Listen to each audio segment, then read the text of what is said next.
Are you thinking about making a purchase on Martha's Vineyard?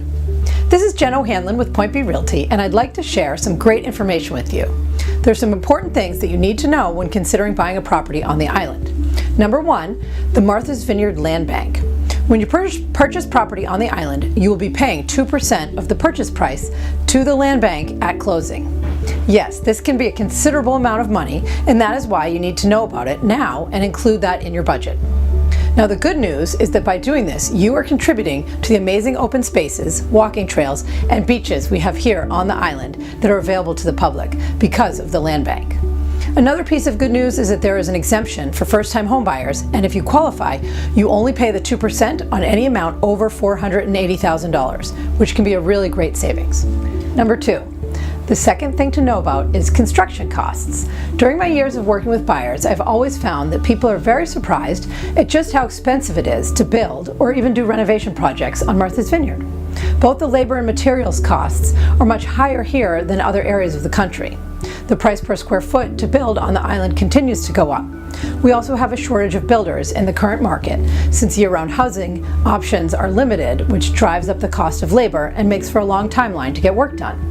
However, for those who have the time, money, and are experienced with new construction projects, it is definitely a great way to build equity quickly once the project is complete.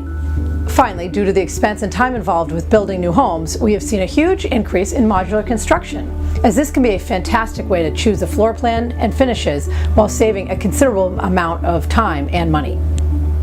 Number three, another thing you should know about is the contract process. Although the locals often refer to the mainland as America, we are in fact part of Massachusetts. And as such, it's important to know that unlike many other states, we use an offer to purchase contract submitted by the real estate agent with a small deposit.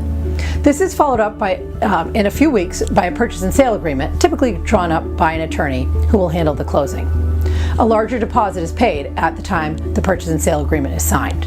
Number four, the last and best thing I want to tell you about is the rental market. I have been working in real estate for 20 plus years, and during that time, I've seen the sales market fluctuate. However, through these times, the rental market has always been strong.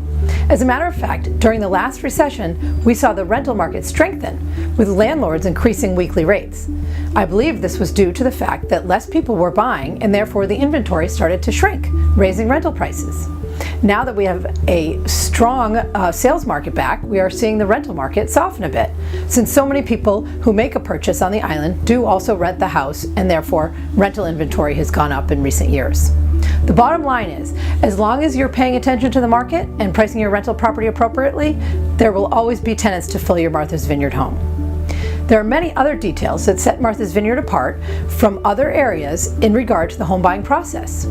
This is Jen O'Hanlon with Point B Realty. I hope you found this information helpful. Give me a call so I can help you navigate this unique market and make the purchase of a home on Martha's Vineyard a stress-free dream come true.